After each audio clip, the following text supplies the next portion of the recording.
Selama masa PPKM darurat, operasional KRL Jabodetabek dibatasi.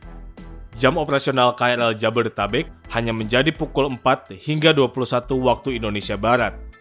Jumlah pengguna KRL dalam satu kereta pada satu waktu hanya 52 orang. Sebelumnya, jumlah yang diperbolehkan yaitu sekitar 74 orang atau sekitar 40% dari kapasitas. Petugas akan membatasi jumlah pengguna sejak masuk stasiun, gate, hingga peron. Penyesuaian layanan dan operasional KRL khusus di Stasiun Maja, Citeras, dan Rangkas Bitung.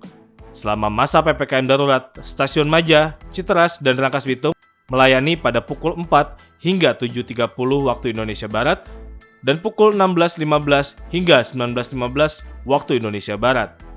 Balita dilarang menggunakan KRL, sedangkan ibu hamil dan anak kecil diimbau naik di luar jam sibuk. Begitupun penumpang usia lanjut hanya boleh naik antara pukul 10 hingga 14 waktu Indonesia Barat. Pada saat PPKM Mikro, jumlah penumpang turun hingga 34%. Pada 14 Juni 2021, penumpang KRL sebanyak 495.150 pengguna, turun menjadi 312.953 pengguna pada Rabu 30 Juni 2021. Vice President Corporate Secretary KAI Komuter, Anne Purba mengatakan perseroan patuh pada aturan pemerintah. Kami tegas menerapkan aturan sesuai aturan PPKM darurat dari Kementerian Dalam Negeri dan Kementerian Perhubungan RI, tegasnya. Penyesuaian operasional dan layanan sesuai dengan Surat Edaran Dirjen Perkeretaapian Kementerian Perhubungan Nomor 42 Tahun 2021 tentang petunjuk pelaksanaan perjalanan orang dalam negeri dengan transportasi perkeretaapian pada masa pandemi COVID-19. Selain itu, Surat Edaran Satgas Penanganan COVID-19 Republik Indonesia Nomor 14 Tahun 2021 tentang ketentuan pelaku perjalanan orang dalam negeri dalam masa PPKM darurat. KAI Komuter mulai 5 Juli 2021 mewajibkan semua pengguna memakai masker ganda atau masker N95.